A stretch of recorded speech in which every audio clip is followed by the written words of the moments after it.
Today is all about one thing, that is building your vocabulary.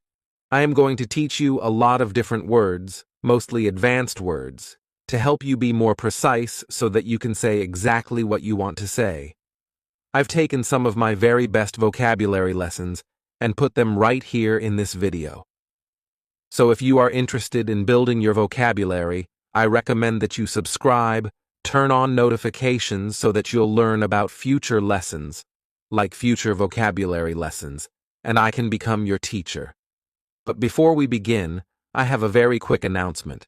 Because if you would like to build your vocabulary, practice using new words and phrases in context, you will learn useful vocabulary, we do engaging speaking activities, and we warm up each lesson with something related to pronunciation or connected speech. There are also pronunciation video lessons included, and I'm going to teach you some of the language nuances, like when to use certain words and phrases. So click on the link down below if you'd like to read the transcript and PDF, and I hope to speak to you soon. Now let's start this vocabulary marathon, and I'm sure that you are going to learn some new words and phrases. Would you like to sound smarter when you're speaking in English? Of course you do. So that's why today I'm going to tell you 10 different adjectives to help you sound smarter.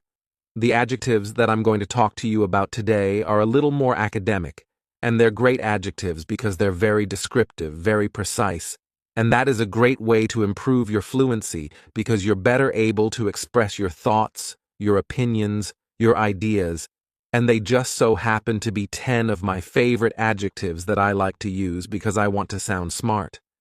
I'm going to give you the pronunciation of these adjectives, tell you what they mean, and how they're commonly used. So let's begin. The first word is ubiquitous, and ubiquitous has 4 syllables. That first syllable is just like you're saying the letter U. Ubiquitous, and the stress is going to be on that second syllable. Ubiquitous, ubiquitous. Ubiquitous means existing or being everywhere. It is something that you see everywhere you go. It could be a shop, a store, and you find it all over the world. For example, you have companies that you see everywhere, like Starbucks, McDonald's. Wherever you go, whether you like it or not, you see these places. They are ubiquitous. It could also be used to talk about maybe a word, phrase, or expression that you might commonly hear that is ubiquitous. You hear it all the time. You wouldn't really use it to talk about a person that you see all the time because, again, there is only one person. Ubiquitous is talking about something where there is a lot. It is a lot more than just one. It's everywhere. It's ubiquitous. Local coffee shops are ubiquitous in my hometown. The next word is cumbersome. The word cumbersome has 3 syllables, and the stress is on the first syllable, cumbersome, cumbersome. Something that is cumbersome is something that is difficult, something that is burdensome, and usually it's often talking about something that is physical, that is difficult to move or carry, maybe because it has an awkward shape, or maybe it's really heavy and it is cumbersome to move something from one place to another. It's not always used to talk about an object. It can be used to talk about a situation as well, something that is difficult, problematic. We could say that it is cumbersome. It's a cumbersome situation, a cumbersome challenge, a cumbersome life. Moving the furniture outside was really cumbersome. The next adjective, and it's one of my favorites because, well, it kind of describes me, is facetious. Facetious has 3 syllables, and the stress is on that second syllable. It's like you're just saying the letter C for see. That first syllable has that schwa, that sound. Facetious, facetious. Facetious means not to be taken literal or serious, and I would say it's kind of in between a joke and a lie. And you're almost kind of teasing somebody when you're being facetious. You're saying something that is so ridiculous, it's so outlandish, that the other person or people shouldn't take you seriously because what you're saying is so ridiculous. You are being facetious. Don't listen to him. He's being facetious. Next is arduous, and arduous has 3 syllables, and the stress is on the first syllable. Arduous. Now, you don't hear that D sound that much. It's not very strong. It almost sounds a little like a J. Arduous, arduous. Something that is arduous is difficult because it requires a lot of exertion, a lot of thought, a lot of energy. And it's often used to describe something that you have to do, like a task, an arduous task, an arduous problem, an arduous chore. It requires a lot of exertion, and it's because of that, it's just really difficult. It's arduous. Building the sandcastle was an arduous task. Next is presumptuous, and presumptuous has 4 syllables, and the stress is on that second syllable, and the S almost sounds a little more like a Z. Presumptuous, presumptuous. If somebody is being presumptuous, then that just means that they're showing little or no respect for others by doing something that they shouldn't be doing. They're being presumptuous, thinking that they can do this or that when they shouldn't do it. It's presumptuous. For example, if you go over to a friend's place, most of us don't just walk inside their home or apartment. You knock on the door because it's polite, it's respectful. If you just walk inside like you own the place, then you would be presumptuous. It was presumptuous of him to think that this was a date. She just thought they were friends. Next is pensive, and the pronunciation is very easy, just 2 syllables, and the stress is on that first syllable. Pensive, pensive. Now, if somebody is pensive, that just means that they are in deep thought. They're really thinking about or reflecting on something. It's almost like a dream-like state. You're in such deep thought, you've just tuned out the rest of the world. You would say that this person is pensive, or somebody might look pensive. Usually, if somebody is pensive, it's because something requires that deep thought. It could be something serious. It could be something bad or unfortunate that makes somebody pensive and really have to think about something. She's thinking about her friend in the hospital. She looks pensive. The next adjective, which is another one that I really like, is circuitous, and circuitous has 4 syllables, and there's a few things going on with the pronunciation. In the first syllable, that C is going to have more of an S sound, circuitous. The stress is going to be on that second syllable, and that CU is kind of like you're saying the letter Q, circuitous, circuitous. Circuitous is talking about a very roundabout way to get somewhere, where you're just not taking the most direct route, and I think we've all probably tried to go somewhere, and maybe we got a little lost, and we went way out of our way, and we ended up taking a circuitous route. Frequently, it's used with this word when talking about the direction that you go, a circuitous route, a circuitous path, and it is just this windy, roundabout way that you try to go and get somewhere. Circuitous. We took a circuitous route to reach our destination. Next is conscientious, and this is a great adjective to describe maybe yourself or someone else, and I think the pronunciation is what makes many learners avoid this word, because they look at it and think, what's going on there? So, conscientious has 4 syllables, and the stress is on that third syllable. N. Conscientious, conscientious. That second syllable is what really confuses people, because that sigh almost sounds like you're saying she. Conscientious, conscientious. Someone who is conscientious just means that they have a moral responsibility to do their work carefully, and also, treat others with respect and be fair to others. Someone who's conscientious is really able to put themselves in another person's shoes and really see how they feel and empathize with them. They are aware of their surroundings, and because of that, we would say they are conscientious. Great word. She's very conscientious of her health. The next word is meticulous, and this word has 4 syllables, and the stress is on that second syllable. Meticulous, meticulous. That first syllable also has that schwa, that A sound, that reduced vowel sound. Meticulous. This is another word that I like because I think it does describe me in many situations. If someone is meticulous, that means that they try to pay really close attention to the details. They're meticulous in their work. They're focused on the details, and they want to make sure every little thing is in order. Someone is meticulous. Usually, I think it is a good thing when you're talking about somebody's work that you want to pay close attention to the details so you don't miss anything and be very meticulous. He's meticulous with his designs. The final adjective that I have for you is convoluted. Convoluted also has 4 syllables, and the stress is on the first syllable, convoluted. That second syllable again has that schwa sound, that reduced vowel sound.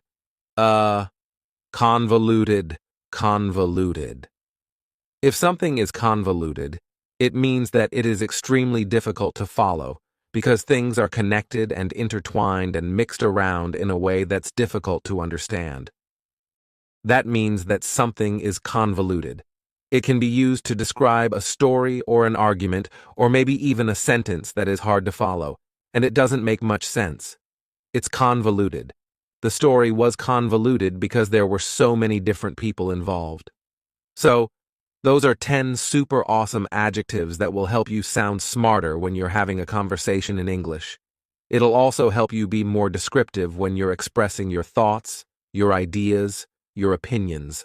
So, please use those adjectives. Welcome to today's lesson, which is more of a vocabulary lesson because I'm going to talk to you about 10 amazing adjectives that you can use to sound more academic, more professional, and more competent when you're speaking English. These are not words that you're going to hear every day on the street. Instead, you're more likely to hear these adjectives in presentations, debates, or in-depth conversations that are a bit more serious because these are words that sound more professional, more convincing, and they give us a bit more authority when we're speaking about a topic. So, I'm going to tell you the adjective, show you how it's phonetically pronounced, give you the meaning, as well as a sentence so you can see how it's used in context. Are you ready? Let's begin. So, the first adjective I have for you is germane. Now, this is 2 syllables, and the stress is on the second syllable, germane. It means that something is relevant, that it is closely related to something else. We could use it in a sentence and say, your statements are not germane to the central argument. The next word, and it's one that I really like, is preposterous. This adjective has 4 syllables, and the stress is on that second syllable, preposterous. Remember that OS has that schwa, that sound. This means that something is contrary to reason. It's just ridiculous. It's absurd. The way it's used is somebody would usually say something and it's ridiculous, it's absurd, and the other person would say, that's preposterous, that's absurd, and that's preposterous. You're not gonna like this video, that's preposterous. Next is a very cool word, perfunctory. Perfunctory has 4 syllables, and the stress is on that second syllable, that funk. Perfunctory. That third syllable has the schwa, and it's going to end with that long E sound. Perfunctory, perfunctory. If something is perfunctory, it means that you're doing something out of routine. You're doing it without even thinking about it. It's habit. It's a ritual. You just do it in haste without giving it much thought, and we would say that it is perfunctory. When she saw us, she gave us a perfunctory smile. The next adjective is truculent, and this word has 3 syllables, and the stress is on that first syllable. Keep in mind that q is pronounced like you're saying the letter Q, trq lund. That last syllable has the schwa, truculent. If somebody is being truculent, that means that they're being fierce, a little cruel, kind of very aggressive, aggressively hostile. If someone's being truculent. So it's not a good word. It kind of means that this person is upset with you, maybe because of something you said, and they're just being a bit cruel, they're truculent, they're standoffish. Sometimes when I've had a really bad day and I don't want to talk to people, and I'm just upset, I can be kind of truculent with others. If they're trying to approach me and I don't want to deal with anybody, I can be truculent. A great example would be in politics. People maybe do something wrong and the media wants to talk to them about it, and they're angry. They don't want to speak to the media, and they might be truculent. So we could say politicians are sometimes truculent with the media. Another great word is this one right here, austere. This has two syllables, and the stress is on that second syllable with that long E sound, austere. If somebody or something is austere, it means that they're very severe in their manner, they're very strict, or even without excess. Austere. Her austere manner intimidated the students. The next adjective, which is one of my favorites, is capricious. This word has three syllables, and the stress is on the second syllable. Keep in mind that the first syllable has that schwa sound. K-precious. Capricious. If someone or something is capricious, then that just means that they are subject to sudden or even unpredictable change. Capricious. You could say a person is capricious. Perhaps the weather is capricious, or maybe even your plans are capricious. They're subject to change. I could use it in an example sentence and say, I can never get her to commit to a time because she's so capricious. Next is the word defamatory, and this word has 5 syllables, and the stress is on that second syllable. Defamatory. It's not a good adjective, because if something is defamatory, we're talking about false or unjustified harm caused to one's reputation. We could use it in an example sentence and say, the president's defamatory remarks startled everyone. The next word, which is another one of my favorite adjectives, is esoteric. This word has 4 syllables, and the stress is on that third syllable, esoteric. When we describe something as esoteric, we're talking about something that's really understood by a small group of people because they have knowledge or interest in that thing. Usually, it's somebody that has direct experience with it, so we say that it is esoteric. For example, somebody could have esoteric knowledge about something. Maybe they have an esoteric experience because there's just a few people that really understand and know what it's like. I spent 6 months in the woods hiking the Appalachian Trail. It was an esoteric experience. Another great adjective is nascent, and this word has 2 syllables, and the stress is on that first syllable. It has the long A sound, nascent. That second syllable has that schwa, nascent. If something is nascent, then that just means it's beginning to exist or beginning to develop. It's at the early stages. It is nascent. We can use it in a sentence and say, the project is at a nascent stage of development. Another very cool adjective is quintessential, and this word has 4 syllables, and the stress is on the third syllable, quintessential. When we say that something is quintessential, it means that it is representing just the most perfect example. It's quintessential. Now, let me give you the quintessential example sentence. Bookish English is the quintessential channel to learn, practice, and improve your English skills. If you agree with that last sentence, please, please, please show us some love and hit that like button down below. Welcome to today's lesson. It is a super awesome, amazing vocabulary lesson because I'm going to teach you 10 different verbs to help you sound smarter. I say that they help you sound smarter because these are more advanced verbs. These are advanced vocabulary words that are very specific, very precise, that you can use in certain situations so that you can perfectly express your ideas, thoughts, and opinions and say exactly what you want to say. These verbs are going to help you do just that.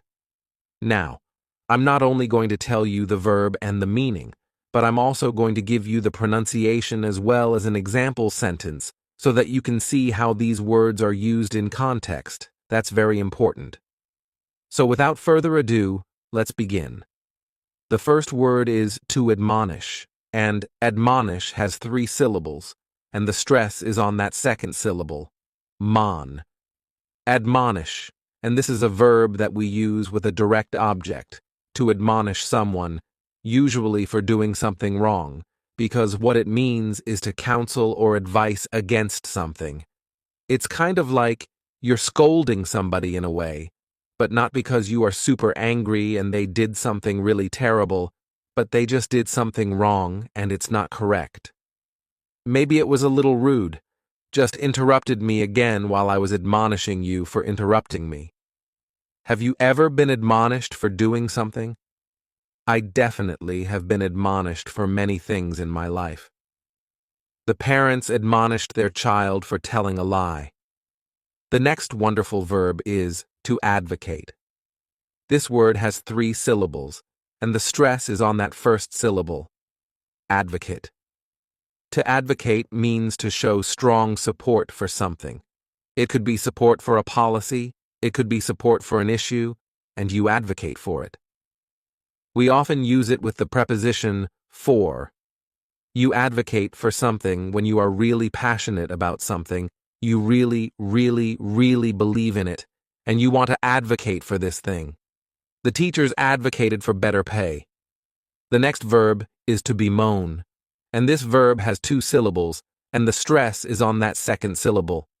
You may also notice that that word in that second syllable kind of shares a similar meaning to the verb to bemoan, which means you are basically expressing that you are upset, you are distressed about something. It's kind of like you're complaining, and you might bemoan a situation that you are in.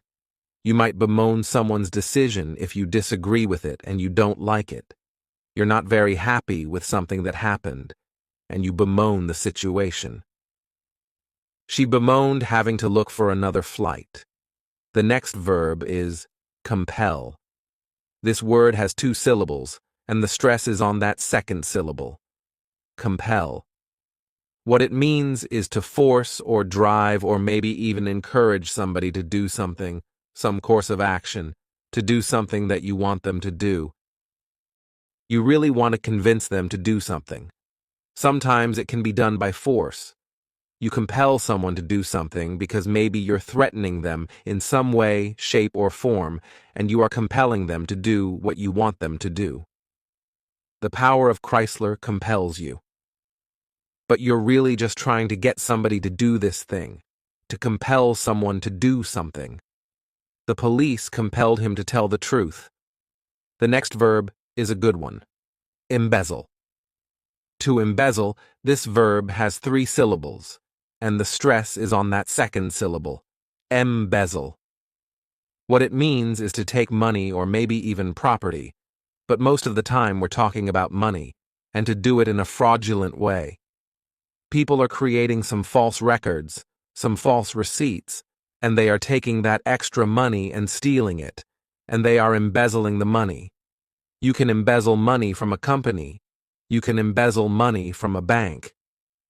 Lloyd Gross is a fictional salesman we invented to, how do I put this, steal from the company, embezzle, to commit fraud. I just got fired from Sweden's because you were embezzling. Now if you do this, it's a crime. So it is not a good verb. It's not a verb that you want to be associated with. The accountant embezzled millions of dollars from the company. The next verb is extol. To extol, this word has 2 syllables, and the stress is on that second syllable. Extol. What it means is to praise highly, to give a lot of high praise to someone or to something. Oftentimes you might extol someone during a eulogy if there is a funeral and a person is giving a eulogy and talking about the person that has passed away. You want to talk about all the good things that this person did. You want to give them a lot of praise, and you would extol this person. You can also use it talking about places or things if you really just want to speak highly of it. Extol. She extolled the beauty of modern art. Next is the verb impugn.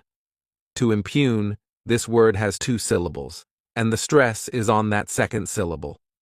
What it means is to claim that something is false, to say that, to challenge it, and say that it's not true, and kind of cast doubt upon this situation or even this person. So, because of a few bad apples, and impugn an entire continent. I'm impugning a continent. A lot of times you might hear it with the word character, to impugn someone's character, basically saying that this person should not be believed, that they say things that are false, they're dishonest, and you're trying to cast doubt over the things that this person is talking about when you impugn someone's character. Mr. Chairman, if she's going to impugn his character while he's speaking, it's not a good verb. It's not something that we should try to do, but this is a situation that happens, and it's a great way to describe it, to impugn someone or something. They tried to impugn her character with false accusations. Another great verb, which is one of my favorites, is obfuscate. This verb has 3 syllables, and the stress is on that first syllable. Obfuscate. What it means to obfuscate something is to confuse or bewilder, and just try to create a confusing situation so that it's really difficult to understand. You might hear it being used. They want to obfuscate a situation. They want to obfuscate an issue. They want to obfuscate a policy. It happens a lot, I think, in politics when you're trying to get people to believe one thing or another thing, and some people try to obfuscate certain issues. The oil companies tried to obfuscate the benefits of wind energy. The next verb is placate. This word has 2 syllables, and the stress is on that first syllable. Placate. What it means is to appease by giving something up. You're giving up some concession in order to try and get something that you want, to placate someone. For example, if somebody is upset with you, you did something wrong. You will do something for this person. You'll give something up. You are trying to placate them in order for this person to forgive you, to be okay with it, and just to move on, to placate someone. Nothing she could say or do would placate him. Another great verb is repudiate. This verb has 4 syllables, and the stress is on that second syllable, repudiate. This means to reject something, to reject it with disapproval because there's no authority in this thing that people are trying to say or do, to repudiate someone, or you could repudiate something. For example, at work, if you are the manager and you have employees and they make a request, you could reject it and say no. I don't like it. This is a terrible idea. You would repudiate this. Senator Eleanor Princess Shaw doesn't bother you at all. Your son repudiates so many of your more controversial policies. No, it was refused, rejected, rebuffed, repudiated. It's kind of a confrontational word because if you repudiate something, then you're really letting the other person know that you're a bit unhappy, that you don't like this, and you are rejecting it. You repudiate it. The professor repudiated the student's request to postpone the exam. So, right now, I would like to advocate for you to write us a comment and let us know an English word that you have recently learned. It can be any word, a noun, an adjective, a verb. Just let us know. We love hearing from you in the comments. If you don't write us a comment, I'm not going to bemoan the situation. I'm not even going to admonish you, but we would really appreciate it. And if you do, I will placate you by coming out with another lesson next week. If you would like to sound smarter and be smarter, then this lesson is for you, because I'm going to tell you 10 nouns to help you do just that. Many of you out there have said you would like to learn more advanced vocabulary words, and that's what these 10 nouns are. They're not only going to help you sound smarter, but they're going to help you more accurately express your thoughts, opinions, and ideas. They also happen to be 10 of my favorite nouns. So, as I go over these nouns, I am going to give you the pronunciation, tell you the meaning, as well as talk to you about how they're used in context. So, let's just get this show on the road. The first noun is this one right here. Quid pro quo. It is 3 words. Each word is only 1 syllable. And if you're saying it together, the stress is kind of on that first word and that last word, quid pro quo. What this means is it is something that is given or even taken in return for something else. So it's kind of like you're doing a favor for someone in exchange for something else, and that would be considered quid pro quo. Often we hear this when talking about politics. Somebody gives a politician money, and then that politician does something in return for them, and they would refer to it as quid pro quo. Quid pro quo, Mr. Powers. I need some quid pro quo from you. Or maybe you're negotiating with somebody, and you're like, I'm gonna need a little quid pro quo if I do whatever favor it is for you. If you want us to donate to your campaign, we'll need some quid pro quo. The next noun, which is one of my favorites, is catch-22. This is 2 words. It's a compound noun. The word catch is just 1 syllable, and then 22 is 3 syllables, and the stress is on that final syllable, catch-22. The word comes from a famous book by Joseph Heller, which is titled Catch-22. The meaning of a catch-22, see if you can follow me, is it is a problem that cannot be solved because the solution to the problem is inherent in the problem itself. Now you may be thinking, what the heck are you talking about? It's often referred to situations where, again, you can't solve the problem because the solution is within the problem itself, and it's just like this circular loop. So, this is a great noun to describe this type of situation, and again, it's just like a standalone statement. When you are tough, they resent you, and when you are cool, they walk all over you. Catch-22. There's no unspoken thing. Well, it's a catch-22 because if you said it, then it would be spoken. Part of their parole is that they're required to have a job. It's a catch-22 of us. Not that many people are that excited to hire a felon. We don't really use this noun with any adjectives. It's just really that standalone statement, and you would describe something and say, it's a catch-22. Next is epitome, and this noun has 4 syllables, and the stress is on that second syllable, epitome. This is a word that when you see it, many times people may mispronounce it because the 3rd syllable has that schwa, and the last syllable is that long epit-o-me. What it means is a person or thing that is typical of a class or group as a whole, something that possesses to the highest degree what this whole group is all about. Therefore, we say that something is the epitome of something else, kind of giving an example, saying that this thing best represents this whole group. It's the epitome of something. Bookish English is the epitome of English teaching excellence. And if you agree with that statement, then go ahead and hit that like button down below. It's kind of like a quid pro quo. I teach you new nouns. You hit that like button. It's a fair exchange. Another great noun is dichotomy. This word has 4 syllables, and the stress is on that second syllable, dichotomy. That 3rd syllable has that schwa, that sound, di-chot-o-my. What it means is the division or contrast between 2 things that are represented as being opposed or entirely different. So, let me give you a couple of examples of a dichotomy. You could have science and religion, 2 things that you can compare, and they're kind of opposed to each other in some ways. Also, city life and country life, completely different, but we can still compare them. When using this noun, you say the 2 things that you're comparing. Dichotomy of good and evil. From the entire dichotomy of jock artists. Often we use it with the preposition between. You talk about the dichotomy between 2 things.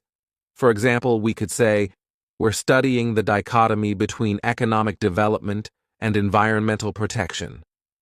The next noun is myriad.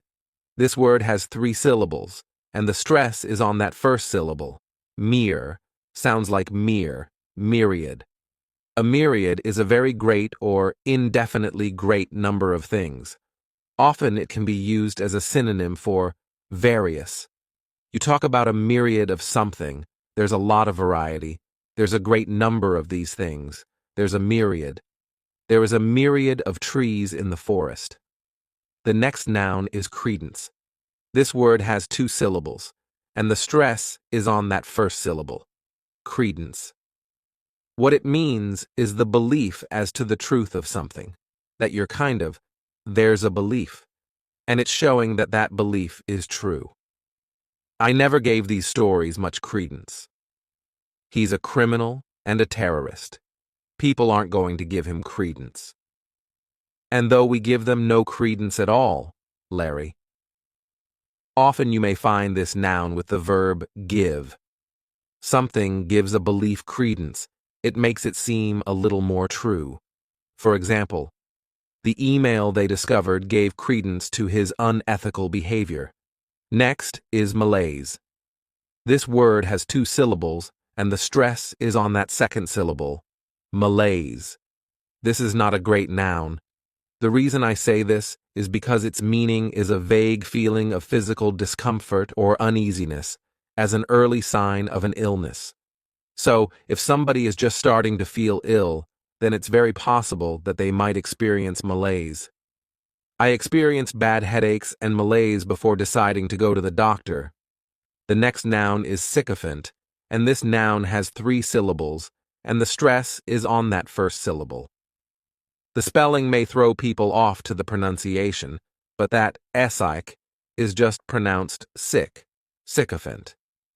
The meaning of a sycophant is a person that tries to gain attention by flattering wealthy or influential people. So, this is not a good noun. You don't want somebody to call you a sycophant because it basically means you're sucking up to somebody else for no real reason. It's pathetic. Yeah, it's not good. Some sycophants in the media refuse to acknowledge the political corruption. Another great noun, which is another one of my favorites, is a dilettante, and this word has 3 syllables, and there's kind of like a stress on that first and last syllable, dilettante. The reason I say it's one of my favorites is because, I guess you know, I could be considered a dilettante. Many of us can be considered dilettantes because its meaning is a person that cultivates an interest in something without really learning in-depth information. I think this just happens with people all the time.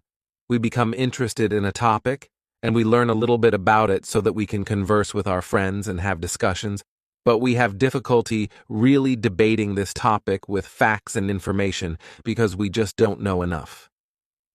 They will remain dilettantes in war and tourists in Vietnam.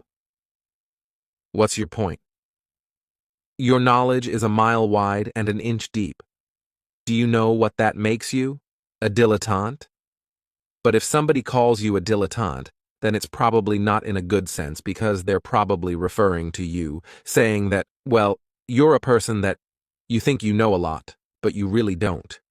You want to think she knows a lot about health and nutrition, but she's really a dilettante. The next noun is zenith. It has 2 syllables, and the stress is on the first syllable, zenith. When talking about the zenith, you're talking about the top, the peak, the highest point or state of something or someone's condition. So, if you are at the top, the highest point, then you are at the zenith.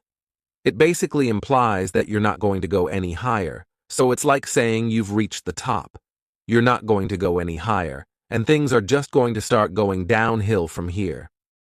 His athletic career has reached its zenith.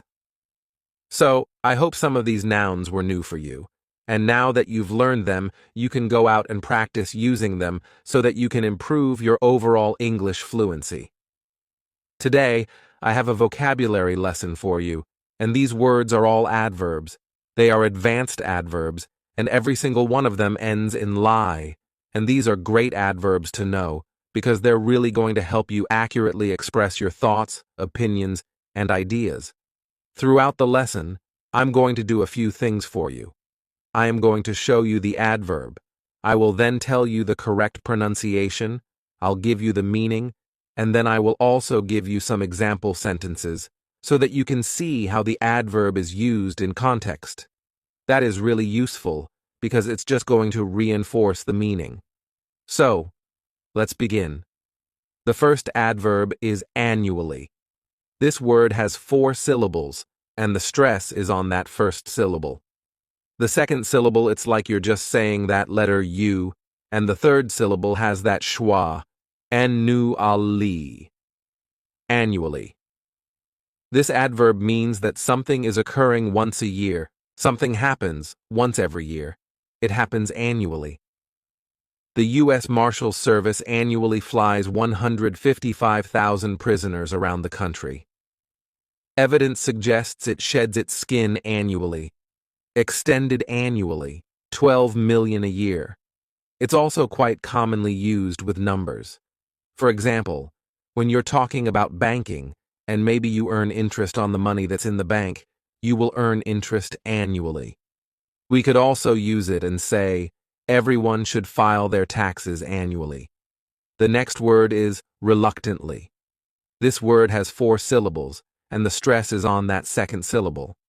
That third syllable also has that schwa. Reluctantly. Reluctantly. What it means is that just unwillingness to do something, that you are not inclined to do this thing, reluctantly. I am asking for your help, but all he gives his loser son is grief and a place to live. Reluctantly, he gives that reluctantly. Each year, we have to pay our taxes annually, but I think most of us reluctantly file our taxes. It's not something we want to do, but we have to do it, and many of us do it reluctantly. The employees reluctantly came into work over the weekend. Then we have unabashedly. This adverb has 5 syllables, and the stress is on that third syllable, that bash, unabashedly. That second syllable has that schwa, that sound, unabashedly. What it means is just that you are not apologetic. You are not embarrassed. You are very certain about your position. You do something unabashedly, or maybe you say something unabashedly. She unabashedly told her boss that she wanted a raise. Then we have an adverb that I like to use, and that is vaguely. It has 2 syllables, and the stress is on that first syllable. Vaguely. Vaguely means that something is not clearly expressed, or something is not clearly stated. Does smell vaguely poisonous. You are exposing me to information and ideas that seem vaguely familiar.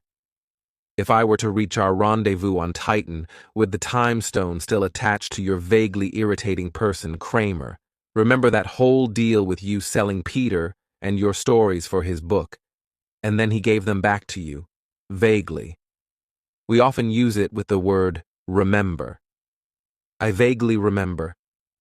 What do I vaguely remember? I vaguely remembered the example. I vaguely remember you telling me to pick this up at the grocery store. The next adverb is one of my favorites, fervently. It has 3 syllables, and the stress is on that first syllable, fervently. What it means is that you are just showing great enthusiasm, great intensity to do something. For example, right now I'm fervently trying to explain the meaning of these new adverbs. They fervently worked around the clock in order to finish the project on time. Next, we have diligently. This adverb has 4 syllables, and the stress is on that first syllable, diligently. It just means that you are working very hard to accomplish something. You are very focused on the task at hand. Often it's used with the verb work. We have been working diligently on this problem. The person shares your concerns and is working diligently to find a solution. Senator Gates had a series of mini-strokes a few months ago, but we are working diligently to get him through his final term. I'm sure all of you are working diligently to build your vocabulary and learn new words, which is why you're here.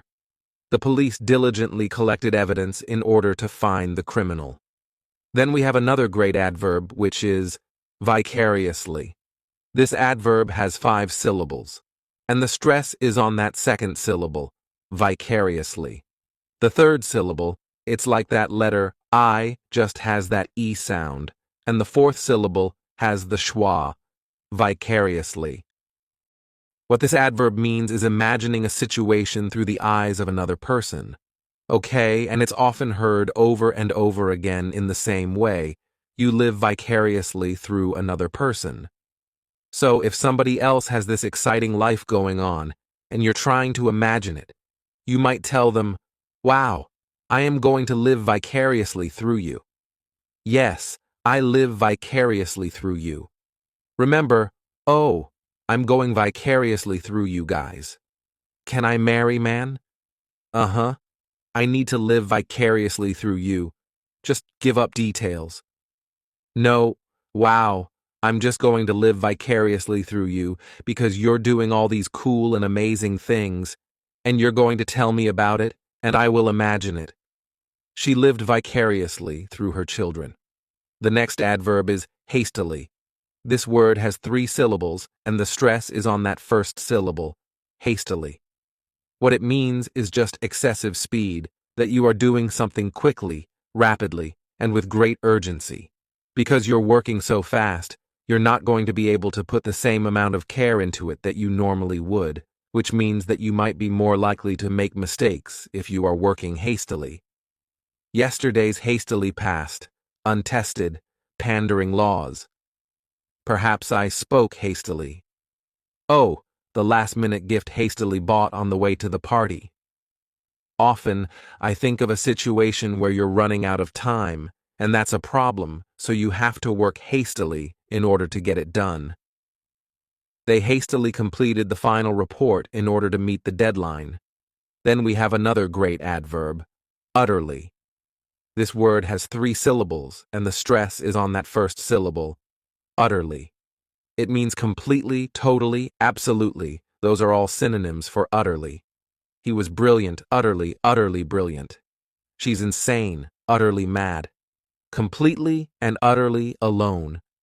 I prefer to use utterly because I think it adds a nice little emphasis to the verb or the adjective that you're describing. For example, his outfit is utterly ridiculous. Next is intently. This adverb has 3 syllables, and the stress is on that second syllable, intently. So this word means that you're just giving all of your attention to something, that you are sharply focused on this thing. I'm sure he's pressing his ear up against it and listening intently. Why is he watching us so intently? You are intently listening to someone. Maybe you are intently watching something. Are you guys intently watching this video? I hope so. I hope you listen intently to our lessons. So we work diligently to come up and create new English lessons for you guys each week, and I completely and utterly hope that you find them useful and that they're easy to follow. So, if you were listening intently to this lesson, let me know in the comments. Tell me, and just write, "I intently listened to this lesson." That way, I know that you were focused, you paid attention, and you understood all of these adverbs. Let me know in the comments. Thank you guys so much for watching. Don't forget to hit that like button. Actually, you can fervently hit that like button. Do it with some energy, some enthusiasm. I want to teach you 15 irregular verbs that I think will help you improve your overall English fluency. Now, these irregular verbs in particular are not as common as verbs like go or have, but they are very useful, especially in specific situations, which is why they are a bit more advanced. So, I'm going to give you the verb in 3 different forms: the present, the past, and the past participle. I will also tell you the meaning of the verb and then give you an example sentence so that you can see how it's used in context. The first verb that I have for you is arise, arose, arisen. That is the present, the past, and the past participle, and this just means to become apparent, to notice something. So, to give you an example, I could use it in the past and say, new problems arose last week, which delayed the project. If you were working on something and problems arose, then that may delay the work that you're doing. Problems arose. Then we have the verb bear, bore, born. Notice that with the past participle, you may find it with the E or without the E. This verb has a few different meanings. It can mean to turn slightly in one direction. It can also mean to accept something that is unpleasant, or to give birth or produce. So, Let me give you a few example sentences. I could say, if I'm giving directions, you need to bear to the left, or you need to bear to the right. This is a common way in which this verb is used in the present tense. Or perhaps I could say, he was the leader and bore the responsibility of his team. It was his team, so he bore the responsibility and had to accept maybe something unpleasant. Finally, I could use it in the present perfect and say, the apple trees have borne plenty of fruit this season. They have produced plenty of fruit, have borne. The next verb I have for you is behold, beheld, beheld. So the past and the past participle are the same, and this verb just means to see or observe something. Often, I think you may hear it being used in the context of showing somebody something that you want them to see, and you'd say, behold, behold my water bottle.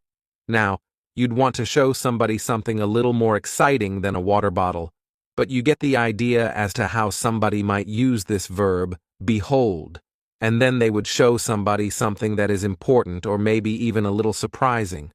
The next verb is creep, crept, crept. Now, this verb means to move slowly and carefully in order to avoid being heard. You don't want anybody to notice you, you don't want anybody to hear you, so you might creep through a room. That's kind of how I was going to use it in my example, and I was going to say, last night, I crept into the kitchen and took a cookie. And that's actually a true story. Yes, last night I did. I crept into the kitchen, and the reason that I crept into the kitchen is that, well, I felt a little guilty. So I just didn't want anybody to hear me, and I crept into the kitchen. Notice how many times I say these verbs. I do that for a reason, so you will hear it again and again and again, because this works. This will help you remember. Then we have deal, dealt, dealt. This verb has a couple of different meanings. It can mean to distribute cards, or that you have some kind of business in commercial trading, and you are buying and selling things. I think most often you would use it in the context of a card game and playing cards, and somebody would deal the cards. So I can give you an example sentence in which you could actually use all three forms of this verb. I could say, she deals the cards in the present tense, or in the past. She dealt the cards.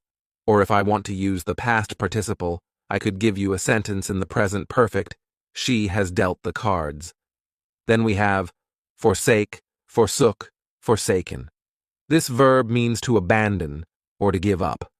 For example, I think of usually some kind of promise or commitment that was abandoned. People take vows, so somebody could say, he has forsaken his vows.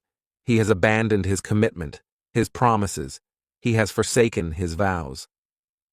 Now, the next two verbs cause a lot of confusion, and I hope to clear up some of that confusion right now. So let's just start with lie, lay, lain. This verb means to assume a resting position or to be kept in a specific state. That's where you are. So let me give you an example. I will use it in the past, and I'd say, well, I didn't feel well. I lay in bed all day. This happened in the past. I assumed that resting position in my bed, and I lay in bed.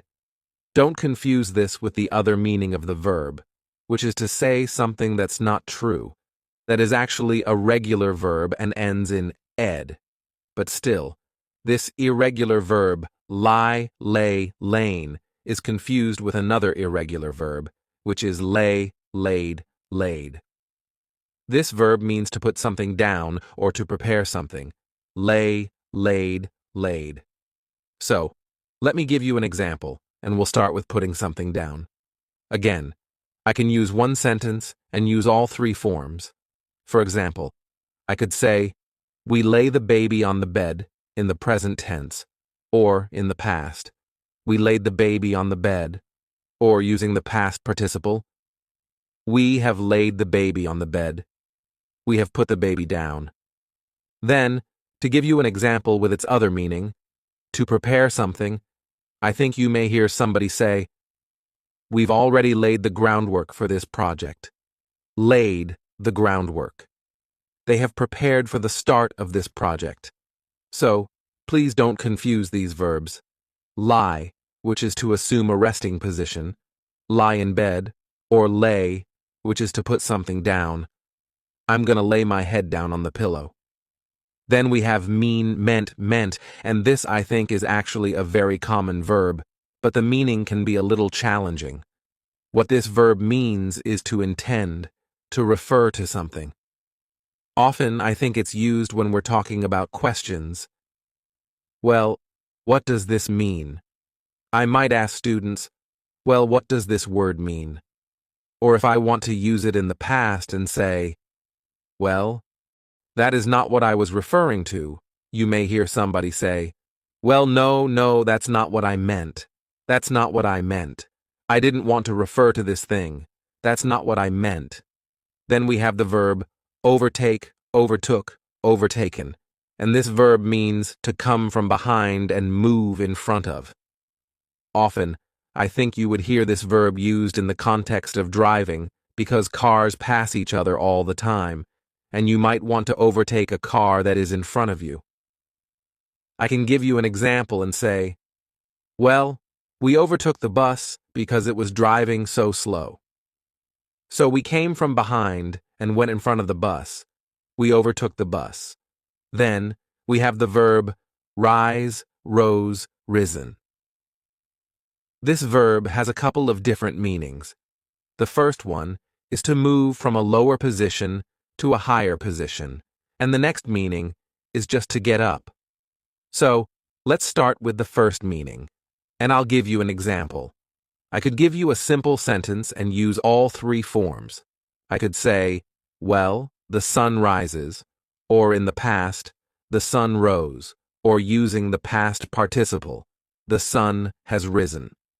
If I want to say, get up, I often think of the expression, rise and shine, and somebody would say, this just telling somebody else to get up. It's time to start your day. Rise and shine. Next is the verb swear, swore, sworn. And this verb means that you are making a promise to do something. Swear, swore, sworn. Let me give you another example in which you could use all three forms in this one sentence. I could say, he swears to tell the truth.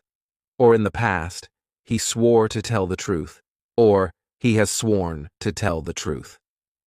Often, I think it's used in that context of you're making a promise in which you are going to tell the truth. I think it's also used as a question, and somebody would just ask, do you swear? Do you promise? Or they might say, do you swear on something that is important? Which in that case, it's kind of an expression which means, well, you really have to be serious about this promise, to swear on something. Then we have shake, shook, shaken. And this verb means to move something up and down or from side to side, or even to tremble. I could use it and give you an example and just say, you know, when we met, we shook hands. I often think of this verb being used, talking about introductions and people shaking hands. To give you an example about trembling, I think, well, in that case, I think somebody is very cold. And not only that, but I think it would often be used in the continuous tense. So I could say, well, you know, last night was very cold, and I was shaking. I was shaking as I lay in bed. Next is weep, wept, wept. And this verb means just, well, to cry or to shed tears. Often, I think it would be used in a context that is a little more serious, a little more severe, in which you would say that you wept. You were crying a lot. For example, I could say that after the breakup, he wept for days. He was so sad, he wept for days. Then we have withdraw, withdrew, withdrawn, and this verb means to remove something or to take something back. When I think of this verb, I think it's often used in the context of money, and you could say, well, she has withdrawn all her money from the bank account. She has removed it from her account. Or maybe you want to apply for a job, and then you decide that you don't want it. And I can give you an example and use all three forms. I withdraw my name from consideration, or I withdrew my name from consideration, or I have withdrawn my name from consideration. Wow, I'm impressed that you have made it all the way to the end. Congratulations. I'm sure that you have learned some new vocabulary, and I'm sure that a lot of that was also a review, and it's good to get that review. Try to listen for these words, or if you're reading, try to identify them, and also practice them if you're having a conversation. So, if you enjoyed the lesson, please hit that like button. As always,